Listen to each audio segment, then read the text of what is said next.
Hi people, and welcome to my channel. Today I'm going up to Bolton Kawasaki to test ride a Ninja 1000 SX. I've always liked the look.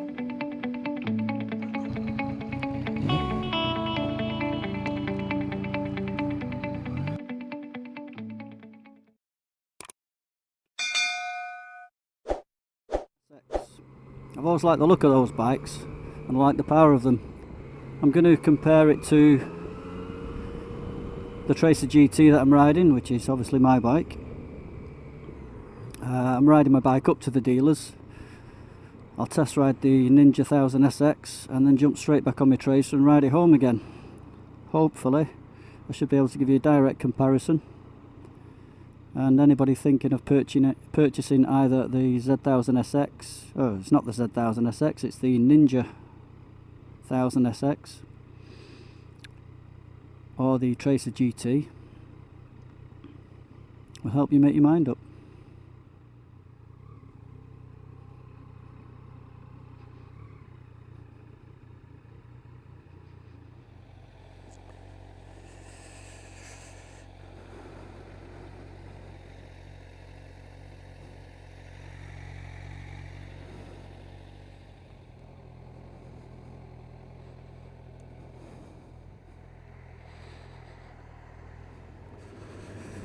So I've just left the Bolton Kawasaki dealers, and straight away when I sat on the bike it felt immediately more, the ground felt more accessible anyway. So it's got a seat height of 835 milli compared to 850 on my Tracer GT, so I'm much more comfortable touching the ground on it. And I noticed my knees are slightly more, slightly higher. It's a slightly higher knee position. Top half is comfortable. I'm leant slightly forward, but I don't really feel any weight on my wrists. It's a lovely engine on this bike.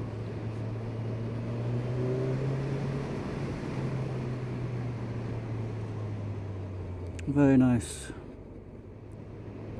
But the gearbox is very smooth and very quiet.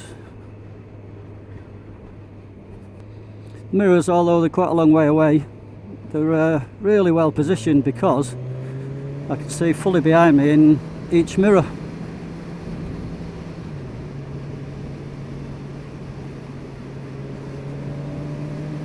Yes, the handling's nice.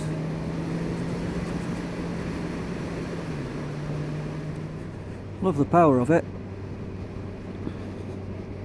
It feels very much like a sports bike with the instruments being quite far away from me, but it is a sports tourer.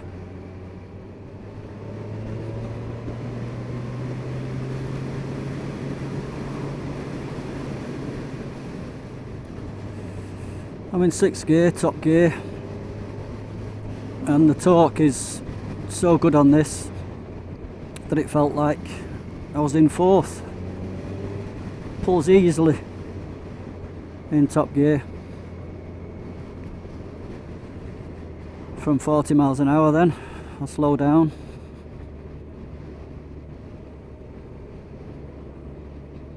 $30 an hour. No hesitation.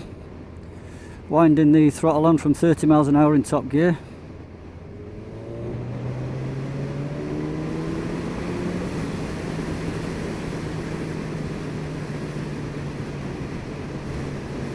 Great engine on it, fantastic engine. Absolutely love the power of it. So this bike is 140 brake horsepower at 10,000 RPM, and it's got 82 pounds per foot of torque at 8,000 RPM. Compared to my Tracer GT, which is 115 brake horsepower and 64.5 pounds per foot of torque.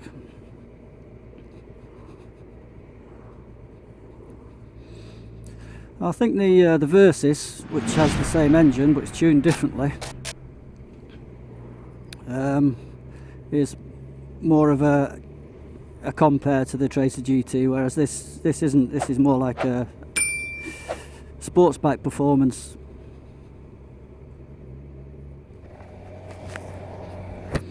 Some people talk about the weight of bikes. I don't really think it matters once you get moving, because you know you can have a Honda Goldwing over 300 kilo and once you get moving you can't feel the weight of it. But here we go, this one weighs 235 kilos compared to the Tracer, which without panniers, as this one is, would be 215 kilos. So there's a bit of a weight difference there. There's also a bit of a difference in engine size and torque. Doesn't so much even itself out on this bike because this engine's brilliant.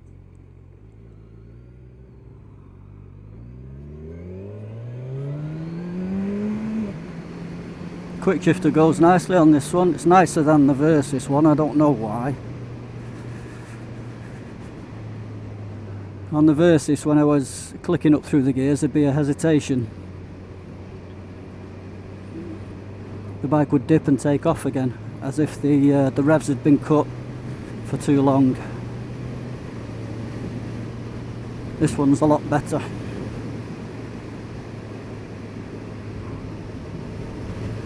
Handles beautifully, beautiful. I'm in road mode, which this bike has several modes. I'm in road mode at the moment, and this still gives you full power but softens the suspension, and I think I need it around here.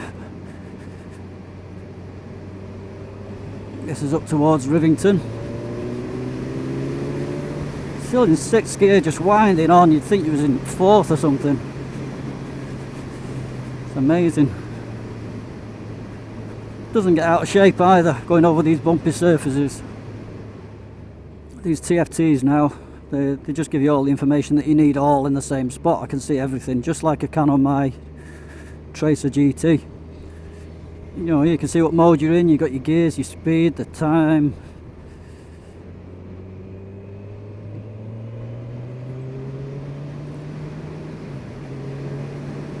So smooth changing gear.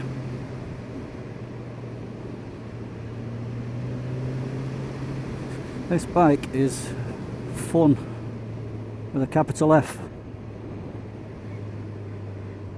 Handles fantastic. Going into first in case you have to stop.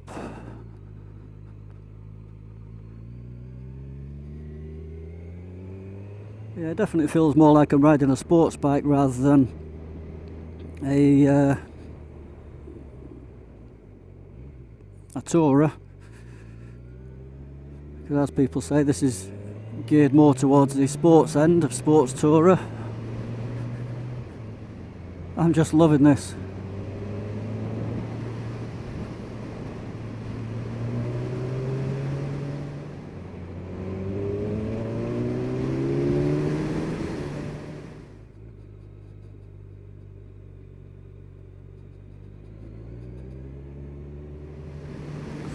What a beautiful road to do it on, going over the tops at Rivington. I like this bike a lot. I used to like riding sports bikes when I was younger, 20 years ago. I enjoyed my Fireblade that I had, and it feels like I've got that same amount of fun on this bike, only in my 50s it's still comfortable. Oh, it's just so nice. Regarding the wind protection, well, I'm comparing it to a Tracer, which a lot of owners complain about the wind noise.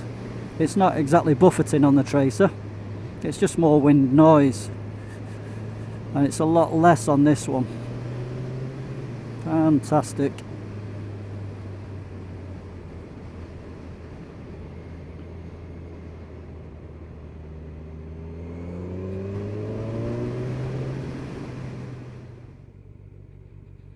Yeah, all the way down into first, it's okay. Not a problem with the gearbox.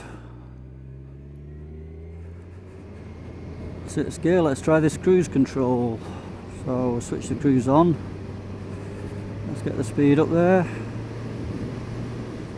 Right, it's on. Cruise control is on, it's just lit up on the dash. 50 mile an hour, set. That's it. There's wind noise.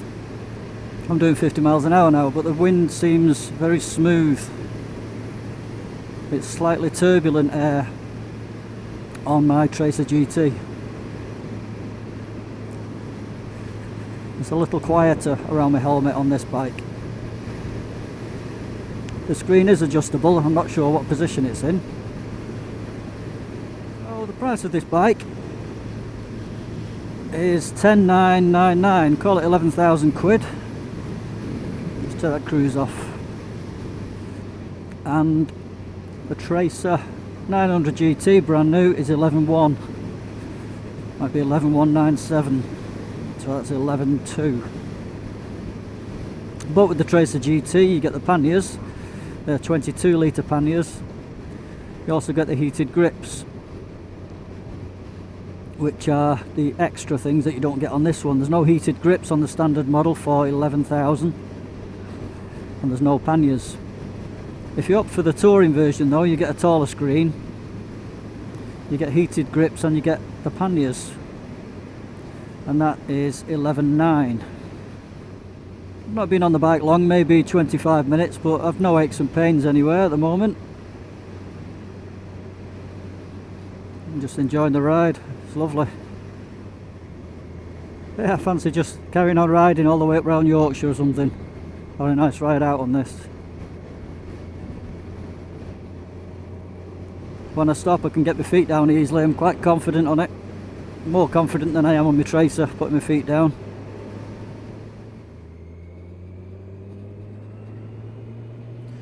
Let's give it a blast on the motorway. Second gear, accelerating. Jeez, it's fast.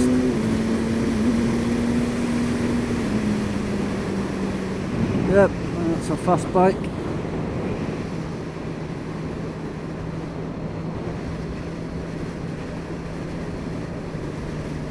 Up into 6. And we'll just give it a little wind on.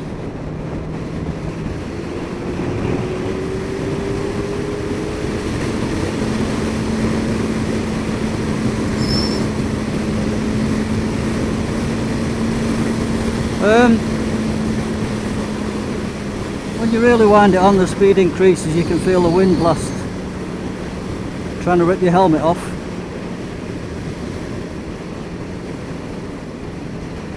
And there's a bit of strain on my neck. I don't get any neck strain on the Tracer GT. I love the engine on this, it's amazing.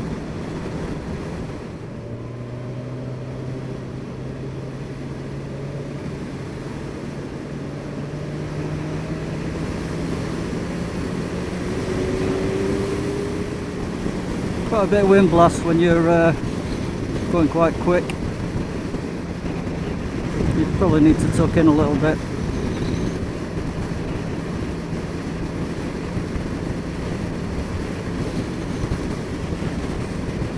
I can feel the wind tugging at my head at higher speeds like this.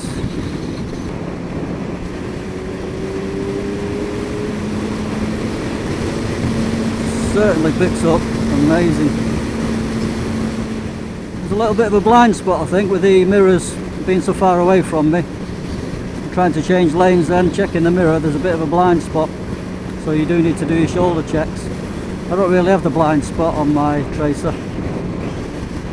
They've put longer stalks on that one. So when you're going quite quick on the motorway and you roll the throttle on again, it just takes off again. It takes off, shoots you forward, and it's quite reminiscent of the older faster bikes I used to ride, like the Blackbird and the Fireblade. And when you're doing sensible speeds, the wind blast is quite acceptable. I can understand why the pure sports bikes have you in a tucked up position. When you're on the motorway and you pick your speed up a bit, then it tucks you in out of the wind. When I was accelerating then, the wind was trying to rip my head off.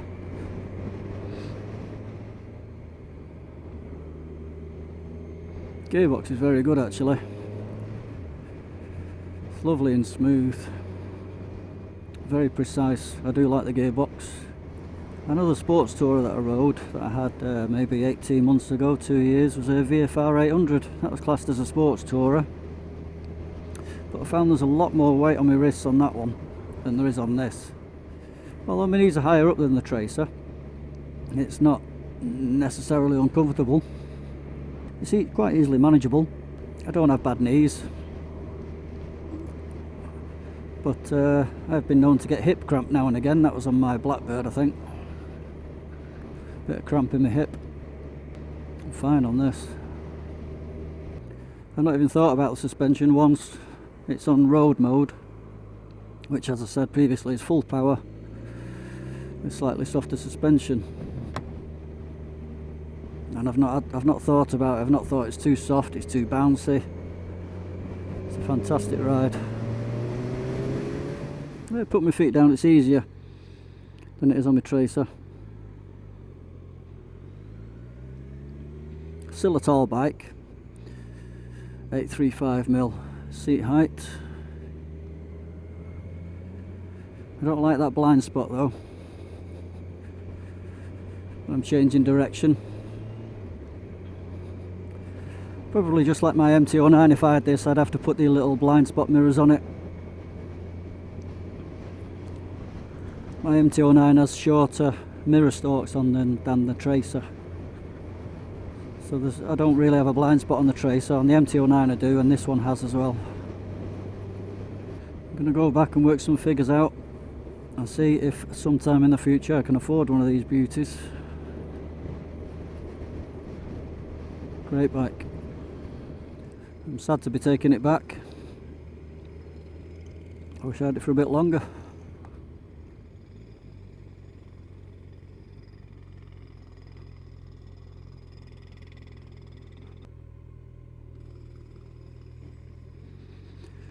Slow speed, fantastic.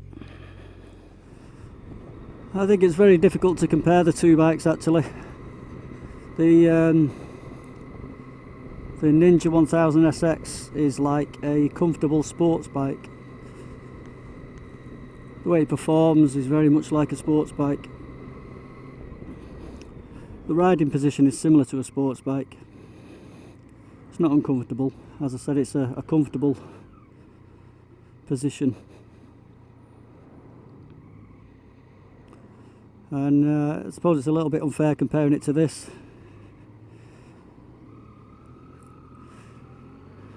This one it's like a lightweight tourer.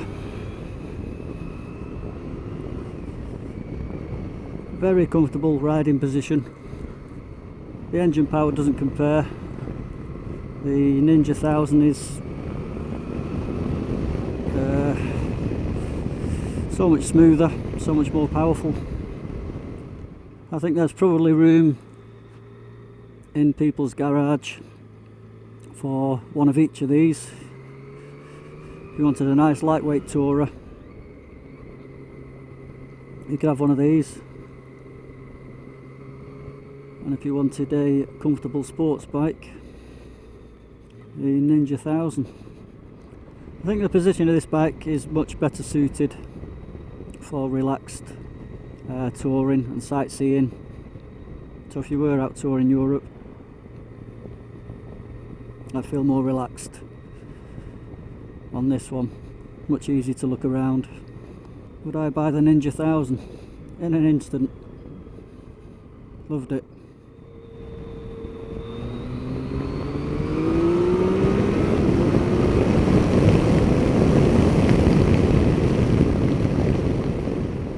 The riding position of this bike, very commanding, very upright, fantastic view all round.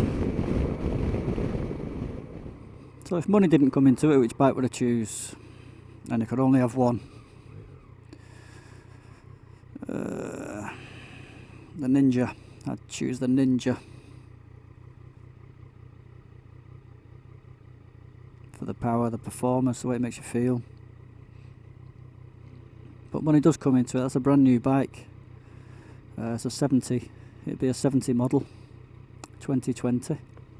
70 reg. So brand new, the panniers and everything, 12,000 quid. This is a used bike.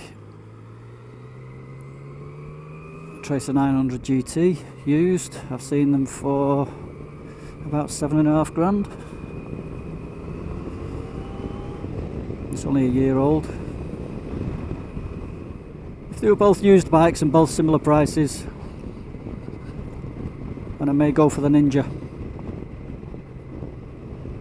I like the engine on the Kawasaki.